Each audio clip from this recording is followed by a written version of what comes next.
Berdiri sejak 6 tahun silam, kue jenis pai susu tersebut kini telah memiliki omset puluhan juta rupiah setiap bulannya. Berawal dari hobi membuat kue untuk anak di waktu senggang, kue tersebut kini sudah menjadi oleh-oleh yang wajib dibawa saat singgah ke kota Teku Umar tersebut. Proses produksi masih dilakukan di rumah, mulai dari membuat adonan, proses oven, hingga finishing dengan beragam topping yang ditawarkan. Satu kotak dengan isi 10 dibanderol dengan harga Rp80.000.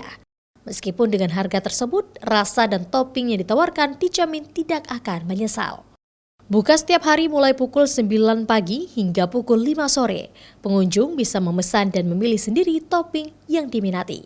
Selain itu, pelayanan secara daring juga dilakukan untuk pemesanan. Sektor itu untuk jajanan anak-anak di rumah kan, dan inspirasinya dari sosmed, dan kita lihat risetnya di sosmed, semuanya ada di sosmed.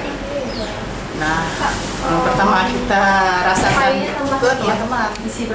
Setelah dari teman-teman baru mulai untuk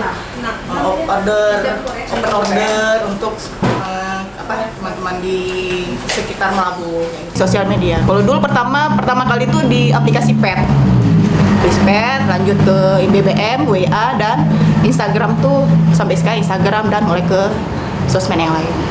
Untuk promosi, owner Miss Ektar fokus di sosial media. Selain itu, ia juga aktif mengikuti berbagai macam kegiatan, seperti pameran dan seminar untuk mempromosikan produknya. Nah, bagi Anda yang melintas maupun mengunjungi kota Melabuh, Miss Ektar bisa menjadi salah satu pilihan oleh-oleh yang wajib dibawa untuk keluarga maupun kerabat. Syahril, Kompas TV, Aceh Barat.